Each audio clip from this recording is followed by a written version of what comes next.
Fueling Career Confidence, the impact of training on job performance by our expert panel, Ian Cook, Head of Corporate and Consumer Services at NEBOSH, and Simon Whitmore, Outdoor Education Officer at West Sussex County Council. So they're going to be able to share their insights, knowledge and expertise on this subject. As I said before, if you do have any questions during today's event, please just pop them into the channel, chat panel, and our expert panel will be able to answer as many of those as they possibly can during today's event. Hi, thank you, Scott. Thank you for the introduction and welcome everyone to this session on fueling career confidence. So I'll get straight into it. I think Scott has already mentioned that we can use the interactive functions here today. So please do get involved. Please use the chat function here on the Zoom platform. We've got some polling questions, as Scott has also said today, and we'll pick those up throughout the session and after. And there's the Q&A function where you can obviously drop some questions in during the session today, and we'll try our best to answer all of those. So please do get involved. Okay, so I think to start off, to set the scene, we wanted to talk about the impact of training on job performance today. And to do so, we really have to sort of think about what is it we're trying to achieve, what's important to us as a business. So I've just heard there's lots of people from different companies probably around the world here today. Each of the businesses you work for will have different cultures, different processes, and different risks. But if we have to think about, say, one common way of looking at risk, every business will have some inputs. So if you're an accountant, you have some people come to you with some numbers. If you're a manufacturer, you'll have some raw materials. If you're a hairdresser, you'll have some customers coming to your shop. If you're a restaurant, you might have some customers, you might have some food, raw ingredients, and so on and so on and so on. So every business has inputs. They then process them. So, you know, accountant cooks the books, the same as a chef might cook some food. And then you have some outputs, which are hopefully happy customers or products that you place onto the market. So if you place products onto the market, that's quite an easy one to think about. You're still going to have a duty because all of these things generate risk. The inputs that come into your business generate risk. So if you think about raw materials arriving on your site, they probably come on a van or a truck. That truck is a vehicle, moving vehicle, and we in the HSE community will know that that's quite a big risk. It's one of the highest incident rates, and quite severe injuries occur with vehicle movements on sites. So vehicles coming onto site, we know about the risks they generate. But also the chemicals you might bring onto site, the chemicals might pose a threat to humans as well. So inputs, they generate risk. Your processes, the way you handle those, every business is unique. That's often their unique selling point, their unique process, their value add.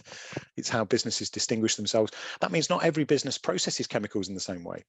Not every business handles materials in the same way, or customers, how they come onto site, one-way systems, or the size of your shop or your retail environment. So processes are different, but you generate risk because of that. And the outputs, as I say, when you place products on the market, generate risk. So ultimately, we can see that businesses generate risk. And for most people on the call that are safety trained, they will know this. For others that are not, they may not. So I think it's worth touching on this. The burden of proof in health and safety. If a business generates risk, it has the duty to control that risk. Okay, so it's kind of reversed. A lot of people might think you're innocent until proven guilty. Well, in health and safety, it's kind of reversed. Doesn't mean they're guilty, but what it does mean is that businesses have to show the risks that they generate. They have to show how they are controlling them. Now, in the UK, that's the Health and Safety at Work Act, Section 40. Within ILO, the same principles exist within the Convention C155. And the onus is on, as I say, the employer, the business, to put in controls or collective safety measures to prevent people being hurt by those risks. And many of you will know this as terms of what is reasonably practicable. It's an important concept because if you generate risk, it's your job to control it, right? Quite a simple one. So when I go back to my original point today about designing effective training, it's really important you understand the risks that you generate and which ones are important to you. And that's proportionate risk management. We can't focus on all risks. We can try, and the goal is to manage all risks, but sometimes resource, time, and other factors will mean that you have to focus on the key risks. You definitely want to get those covered first. So if we take a green line of safety, a typical one, what does that look like? Well, it will look like a statement of intent, your policy, your company standards, audits or other performance monitoring. You might carry out inspections or behavioural safety observations, things like that. The training that you carry out obviously is there. Safe systems of work, so how people operate, the processes people follow when they're doing their jobs, and obviously the risk assessments that go with that. Supervision, managers checking workers are doing what they should be doing, and understanding the challenges around that. And then ultimately the actual behaviour of people that might be being supervised or may not be being supervised, but ultimately that's the behaviour you want to drive. So collectively, these are the things the companies tend to do. And training, where does that kind of fit in really? Well, if you think about it, the messaging you might use in your training should be consistent across all those areas. So whether you're training people on just to read the statement of intent when they first are inducted into your business, or as an annual reminder for people to review the statement of intent, you know, your objectives, and your CEO signs this one-page document, what language is used in there? Well, it should reflect the culture, the behaviors of the workers, and it should be included within all of those areas. So your training is the glue that sticks all these bits together, the information, the instruction, and the training that's reinforcing all of this messaging around your green line of safety. Ian, can I just interrupt you? You're not sharing your slides. So that's where we were. If you just go back very quickly, sorry for the audience, if we just go back, I can very quickly cover. So there we go. If we do that, there we go. Focus on what matters. So as I was saying, you've got your inputs, your processes, and your outputs. These generate risks. And then the burden of proof. This was the point of the employer carrying the burden of proof and managing those collective measures to control those risks it creates. In the UK, as I say, it's legal duty under Health and Safety at Work Act, and it's also reinforced internationally through the ILO Convention, C155, which many of you might be or may not be familiar with. And then if we go on to the next one, the point I was saying here is these collective control measures. So if I just pick back up there, and thank you, Simon, for driving this. I don't seem to be able to move. I'll control. You should have control now. I think I have. I can see that now. Thank you. Let's hope that works.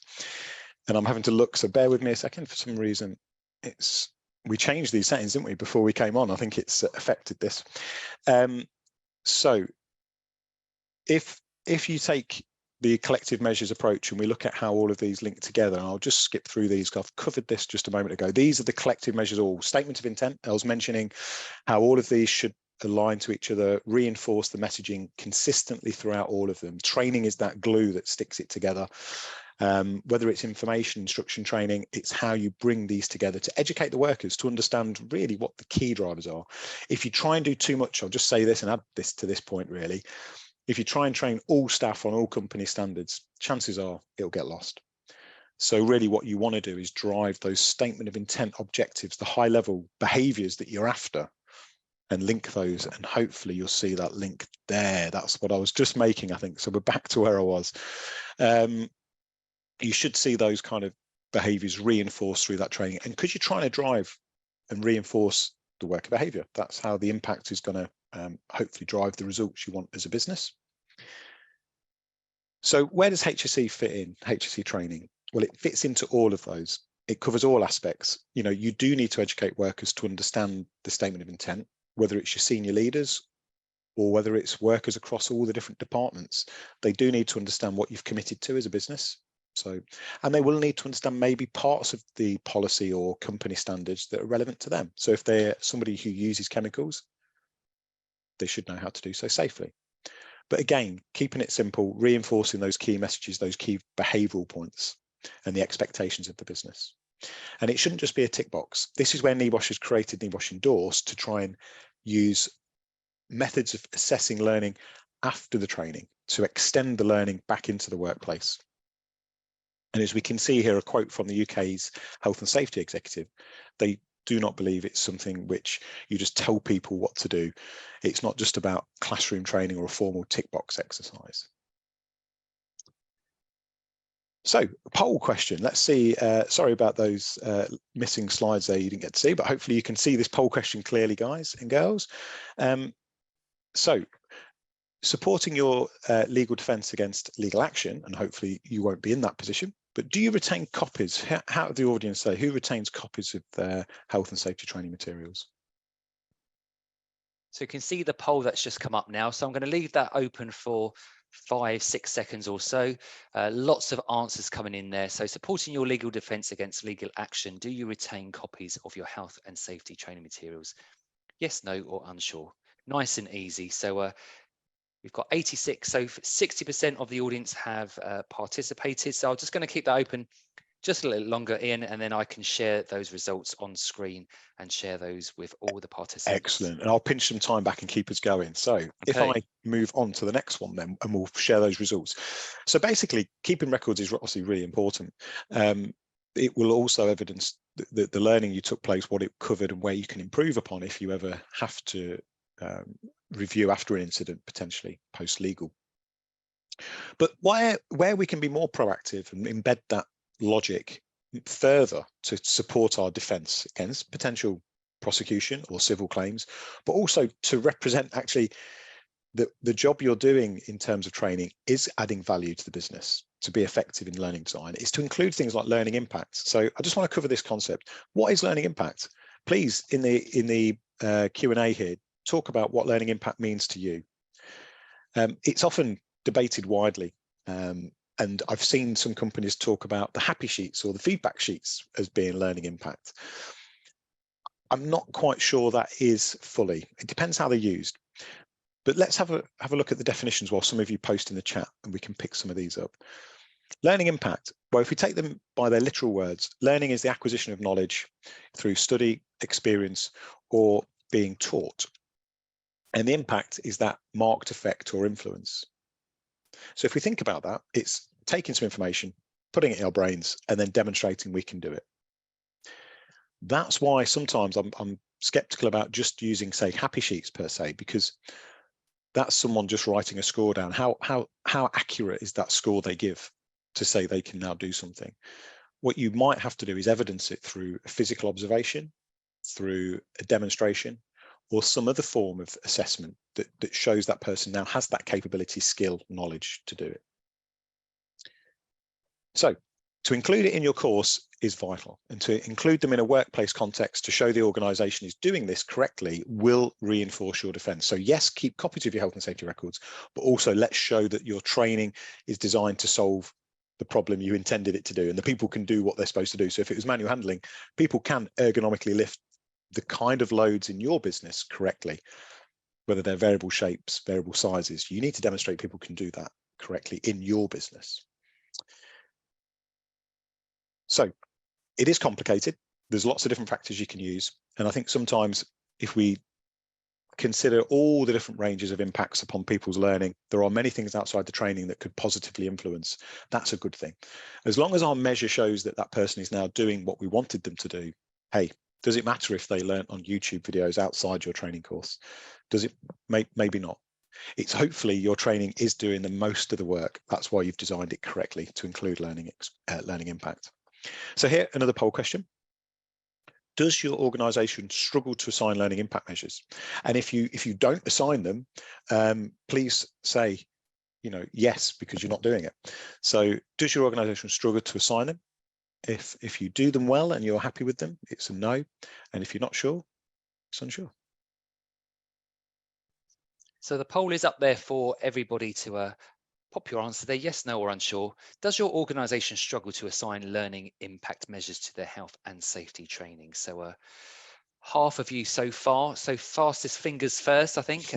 We're getting quite a few, lot more participants coming through now. So we'll leave that open for another 5 seconds or so, and then I'll be able to share those results on the screen with everybody. How did we do with the previous poll, Scott? So 82% said yes, they do. 4% said Good. no, and 14% said they were unsure. 14. Okay, so 82% retain copies of the health and safety records. That's very good. That's very good. So I can see almost 70% have completed the poll. So I'm going to end the poll now and share those results with you. So there we go. 42% say yes, 37% say no, and 21% say they are unsure. So that's about 63% are either no or unsure, which is in line with, I would expect most people struggling to do this, because again, it's a number I often quote, but it's something I'm hoping to change as well in my small way. But around 84% of businesses in the UK, according to CIPD, in 2020 struggled to assign learning impact measures. In other surveys, I've seen slightly higher, 89% struggle. So this isn't uncommon.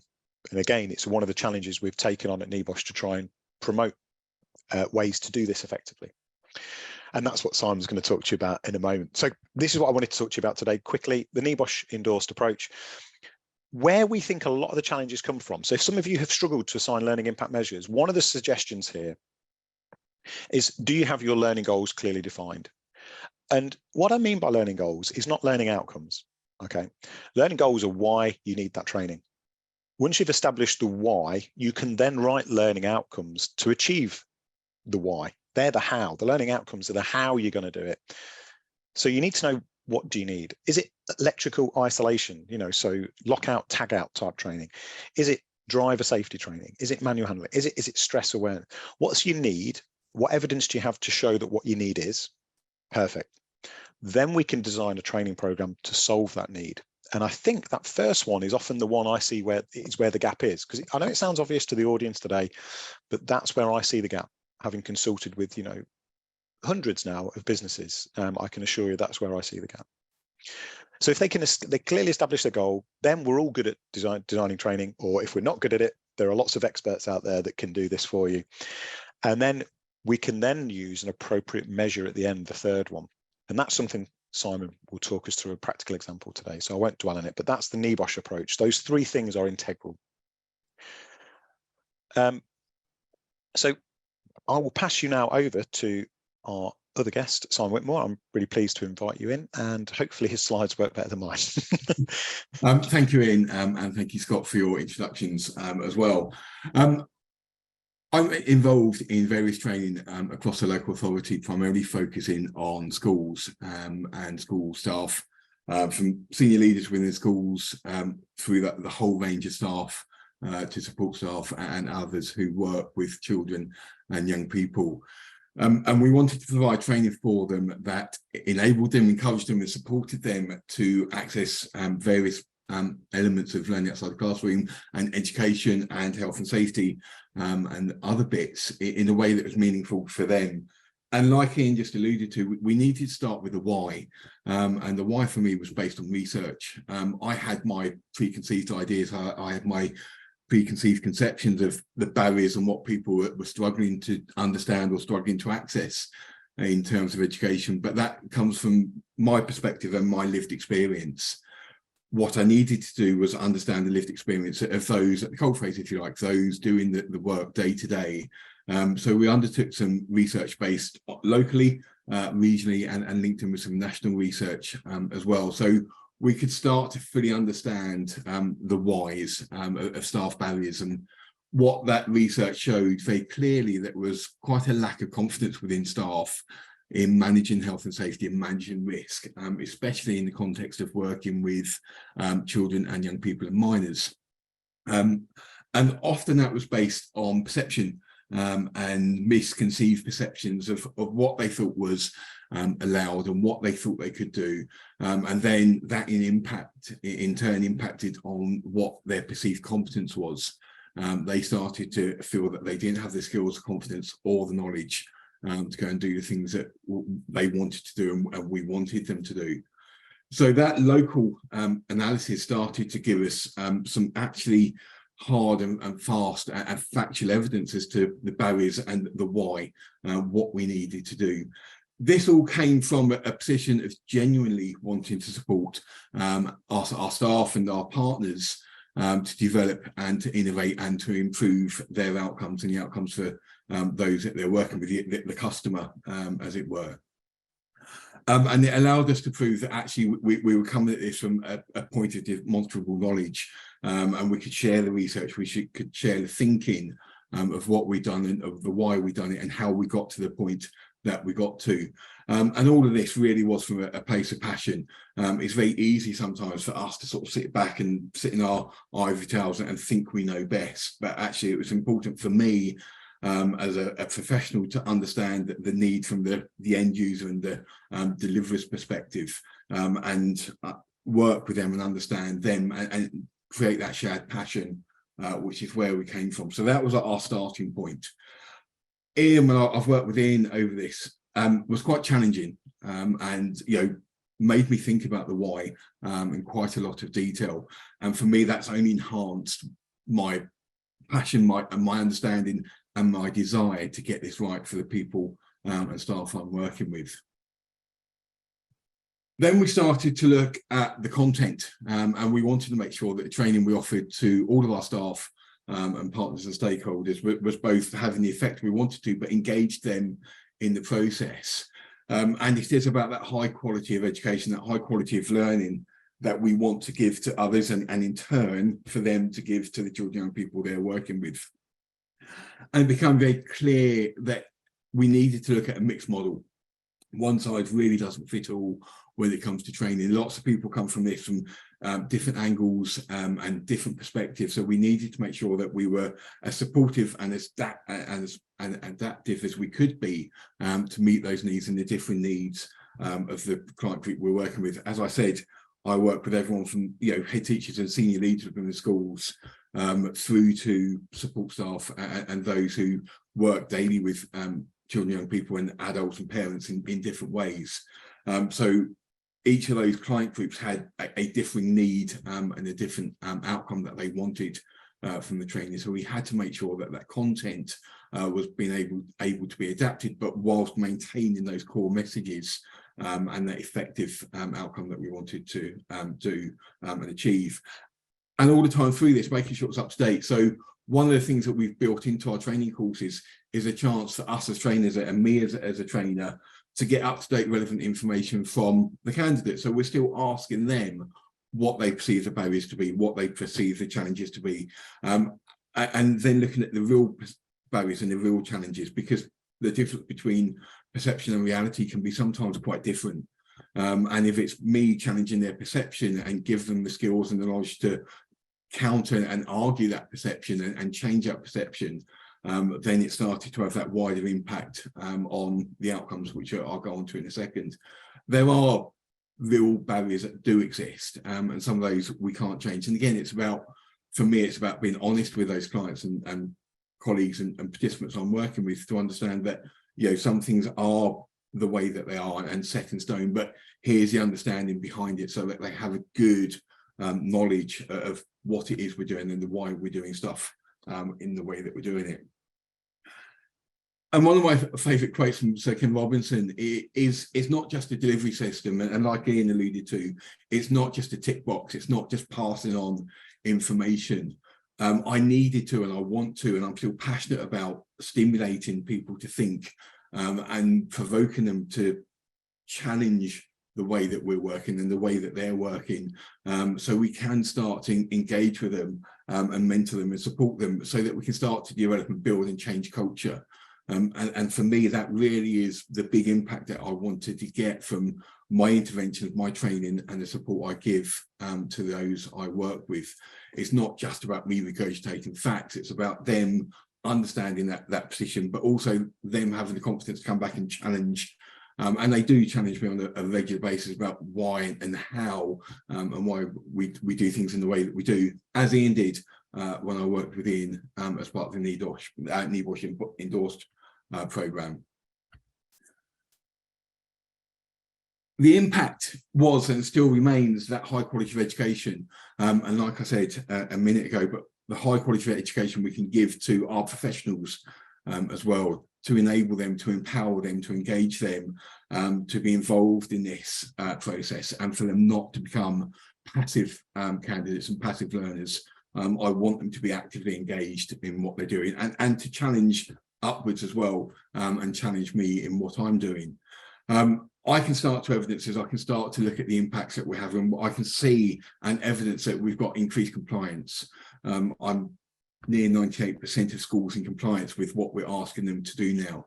The monitoring I do, the audits of visits I do, I can start to see schools changing the way they're thinking, and people I'm working with changing the way they're thinking as a result of the training that they've had with me, and how that's starting to directly impact in their workplaces and having an impact on their colleagues and others they're working with. it's starting to be recognised externally.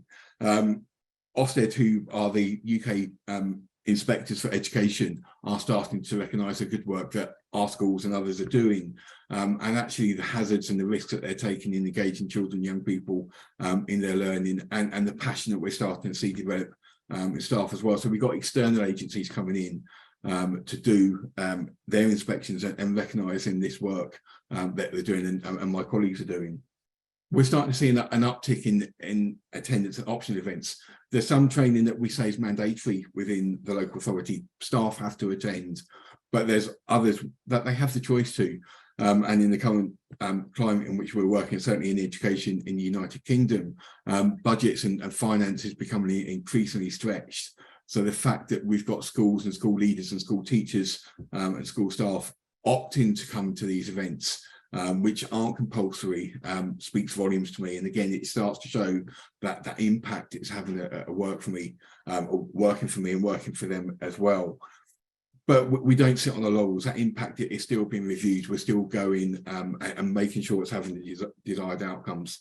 And that will form back into that cycle you can see on the screen, where we will start to replan and we start to review what we're doing, and we act upon that impact as we continue to check through it. And it's starting to have some really positive impacts, both for our staff and our children and young people. So there are massive benefits. We made it as relevant as we can to the learner, and we continue to do so. As I said, we've built into our learning packages a chance for learners attending to have feedback, to share their current thinking.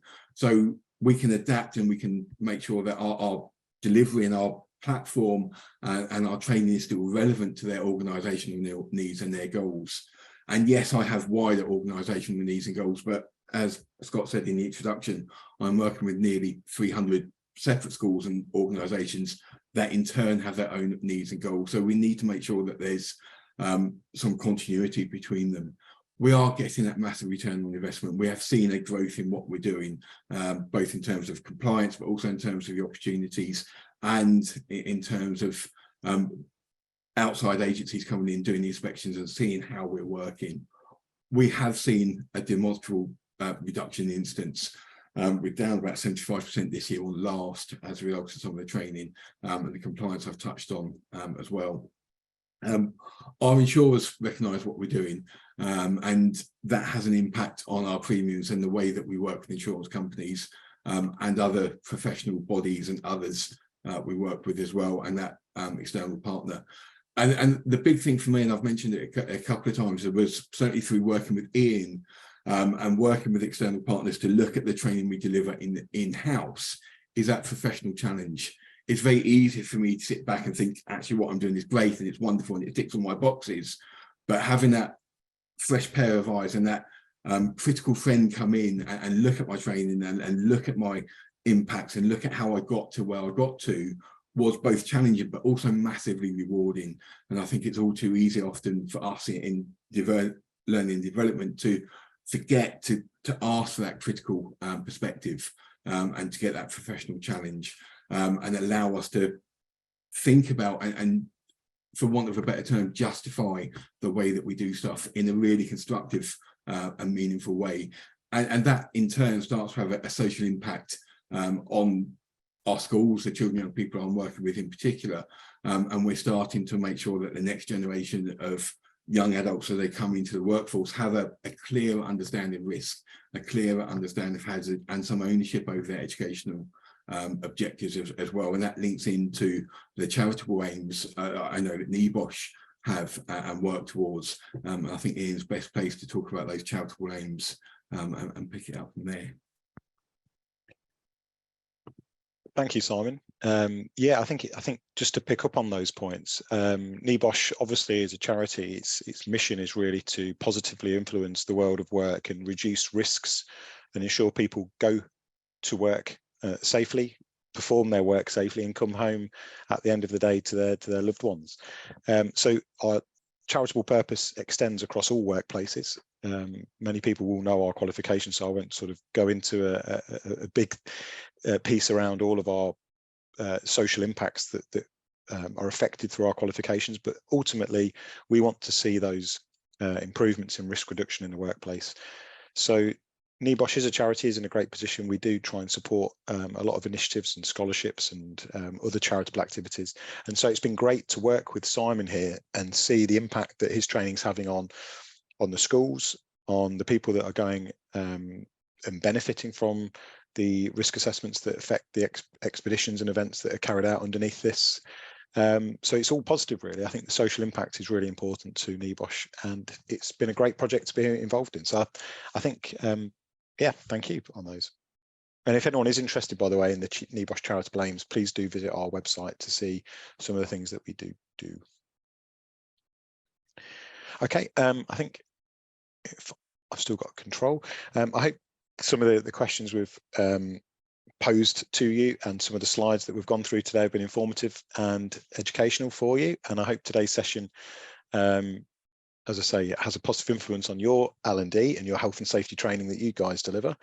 So I think we have a question here that we'd like to ask you. So before we move on to our own Q&A section. So now you've participated here today, and the question is kind of what I've just asked you. I hope you have found it useful, but what are you going to do differently with regards to your health and safety training? It would be great to hear. So this is more of an open question. Please do provide these in the chat box, and we can either pick some of the answers up to these or at least feed this back maybe after today's event. But it'd be great for us to understand a bit more about what you found useful today, and learn more about what you guys are doing. Thank you, Ian. Thank you, Simon, for that. Just waiting for some answers to come through. So if you do have a question or the answer to how will you change or do anything different within your health and safety training, just pop that into the chat panel. So I can see some questions and some answers just coming through now. Harriet's put to focus more on impact checking. Impact checking, yeah, that's exactly it. And I think if there is checking, I would always encourage you to let the learners on the training program know that you're going to do that, because one of the best ways to see those performances and those behaviors change is to let the learners know that you'll be checking. When you let them know you'll be checking, there's a good chance they'll follow the training that's been given to them. It's human behavior, isn't it? So yes, do focus on that, but also be transparent about it. Do let people know that you're going to be checking. I think that's a nice way to do it as well. It's not spying on workers, is it? Or so yeah, good point. Alan's put here, following the learning impact steps before putting together any type of training in the initial stages. Yeah, I think, sorry, is that to say he's going to do that? Yeah, I think it is, isn't it? So that's yeah, perfect. Absolutely. It does work for all training, obviously. I hope if anyone has any additions to those 3 points, anything that we haven't discussed today, please share. It's always good. Pedro's put continuous evaluation of impact and redesign based on the impact to achieve the overall business goals. Yes. Brilliant. Yeah, that's good. That's a good one. Absolutely. And I think training is a little bit like marketing. I often hear a lot of people say it, and I think if you've got business goals, you know, they'll have been thought about a lot. Your business goals will have, particularly if you have a cultural program around how behavior or performance, but those sort of things have had all the effort put in by the business. Use those to reinforce your training. Hang some of the things that you want to achieve with your training onto those existing performance measures in the business or cultural programs. Don't try and create something different or that's at odds to those, because obviously it's just crazy. So yeah, use those business objectives. Hence why I put that statement of intent up earlier. You know, link a lot of your training if you can to that statement of intent. But I don't, Simon, please do chip in as well, mate. You know me, I'll just keep talking. Even if I haven't got slides, I'll keep talking. Mark has put there, Mark's currently working on task observation report projects with all work activities. He's looking to redevelop his reporting templates to contain training impact measurement.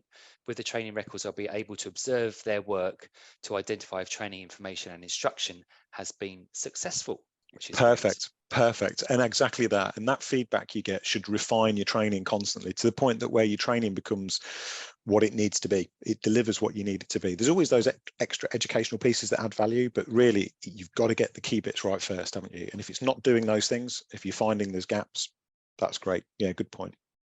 Leanne says she has pop style questions throughout any internal presentations. Make sure that attendees are paying attention, although you are still met with tumbleweeds. I do get that, most definitely.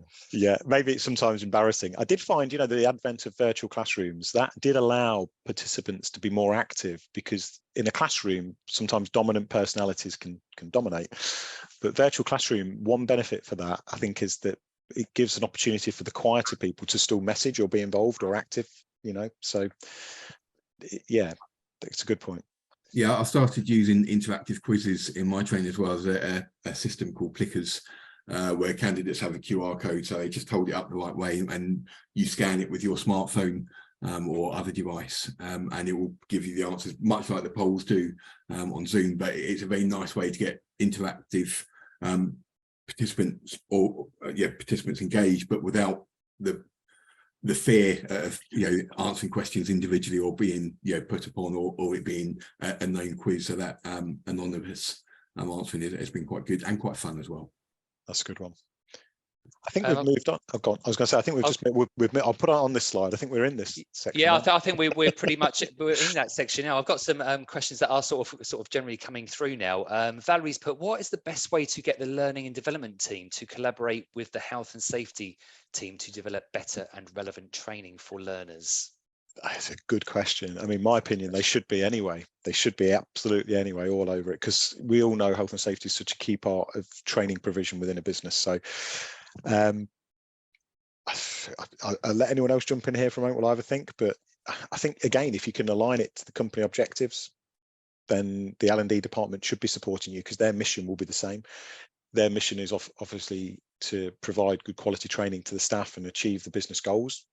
So if health and safety is included within those goals, like accident reduction, incident reduction, improve compliance or behaviours, then L&D, it's within their interest to hit these things. And if health and safety can show the learning impact measures, that's your return on investment. That kind of allows the L&D professionals to justify their expenditure as well, if it's their budget you're spending. I think it also goes back to that learning culture. How do we implement a learning culture? And of course, there's many things that we can include in a learning culture. But if we're talking about today in health and safety, it has to be on the agenda from the CEO, and that message to trickle down to every department to ensure that this is what we stand for. This is how we do things.